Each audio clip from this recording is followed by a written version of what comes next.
Il y a des parcours qui forcent le respect, des histoires où le talent ne suffit pas, où seul l'état d'esprit fait la différence. Et aujourd'hui, je veux te parler d'un joueur qui a incarné la résilience, la persévérance et l'humilité. J'ai nommé Monsieur Ousmane Dembélé. Son ballon d'or en 2025, c'est plus qu'une récompense individuelle. C'est le ballon d'or de tout un peuple.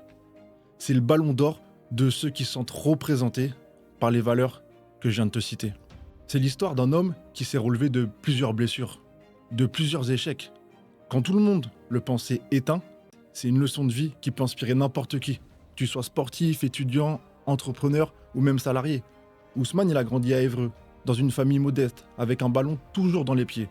Et très tôt, il s'est démarqué par sa vitesse, par sa technique, par sa créativité. Il quitte sa ville très jeune, à l'adolescence, pour intégrer le centre de formation de Rennes. Et déjà là, on voit chez lui un mélange très rare, le sourire, l'humilité et le grain de folie, mais aussi l'envie de tout exploser. En 2015, c'est le phénomène de Ligue 1 avec Rennes. Sa vitesse, ses dribbles, son culot impressionnent tout le monde, toute la Ligue 1. Et rapidement, il attire l'œil du Borussia Dortmund. En Allemagne, il confirme, il brille en Ligue des Champions, il fait lever les foules, il devient l'un des plus gros espoirs du football mondial. Et en 2017, le FC Barcelone mise tout sur lui. Et là, on se dit voilà, Ousmane, il est lancé, il est destiné à marquer l'histoire du foot. Mais la réalité en est tout autre. À Barcelone, Dembélé vit l'enfer des blessures. Claquage, rechute, hygiène de vie. Il fait parler de lui avec des longues absences. Les critiques tombent, on le traite de joueur fragile, de joueur capricieux, de transfert raté. Certains disent même qu'il est déjà fini. Pendant ces années, il aurait pu abandonner. Il aurait pu se résigner, devenir le symbole du gâchis, comme plein d'autres joueurs d'ailleurs. Mais Ousmane, lui, il a choisi une autre voie, celle de la résilience. Quand tout le monde le pensait KO, il s'est relevé pour renaître de ses cendres tel un phénix. Il a changé son hygiène de vie, il a travaillé son corps, il s'est marié, il a une petite fille, bref, il a gagné en maturité et en état d'esprit. Et quand il arrive au PSG, on l'attend plus vraiment. On se dit, ouais, pourquoi pas. Bon joueur, mais bon, fragile.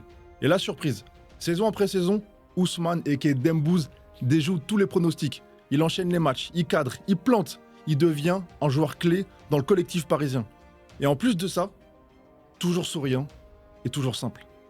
Il prouve qu'il peut être constant, fiable et surtout décisif. Il montre que quand tu refuses d'abandonner, tu peux retourner l'opinion publique. Ceux qui le critiquaient hier retournent leur veste aujourd'hui et finissent par l'applaudir. La saison 2024-2025 est celle de la consécration. Ousmane est brillant, décisif, impliqué. Il aide le PSG à soulever enfin sa première Ligue des Champions. Et à la fin de l'année, petite cerise sur le gâteau, il reçoit le Ballon d'Or 2025. Mais ce Ballon d'Or, c'est pas seulement le trophée du meilleur joueur. C'est le symbole d'un homme qui est revenu de loin. Un joueur qu'on pensait perdu, qu'on pensait KO, qu'on pensait finito, et qui a prouvé par le travail, par la discipline, par la résilience, qu'il méritait d'être au sommet. Ousmane Dembélé, c'est le Ballon d'Or du peuple. Parce qu'il nous montre que tu peux tomber, que tu peux être critiqué, que tu peux être blessé. Mais si tu refuses d'abandonner, si tu restes humble, si tu travailles dans l'ombre, alors tu peux renverser ton destin. Et dans sa personnalité, il y a des soft skills incroyables à retenir. L'humilité. Même au sommet, il reste simple. La gratitude. Il remercie toujours ses proches, ses coéquipiers, ses supporters, son club. La résilience. Il s'est relevé après des années de blessures. La discipline. Il a changé son hygiène de vie pour progresser. Et le sourire. Parce que même dans la difficulté, il est resté positif. Et toi qui regardes la vidéo, je vais te poser une question. Est-ce que tu as déjà été dans une situation où tout le monde doutait de toi? Est-ce que tu as déjà eu l'impression d'être fini? De ne pas être à la hauteur? Mais qu'au fond de toi, tu savais que tu pouvais revenir plus fort? Écris-moi en commentaire ton expérience. Et si tu veux aller plus loin, sache que je peux t'accompagner. Je suis coach professionnel certifié de la Haute École du Coaching. Mon rôle, c'est d'aider des personnes comme toi à maîtriser les soft skills et à les intégrer dans leur quotidien. Que tu sois dans ta carrière, dans tes études, dans un projet personnel ou un projet entrepreneurial. Donc abonne-toi maintenant pour suivre toutes les prochaines vidéos, que ce soit des vidéos React, des podcasts ou des capsules de motivation. Et puis viens en commentaire ou en contact direct si tu veux qu'on travaille ensemble. Et retiens cette leçon d'Ousmane Dembélé. Tu peux être au bord du chaos, mais tant que tu refuses d'abandonner, le match n'est jamais terminé. À très vite dans une prochaine vidéo. La paix sur vous et la vaillance.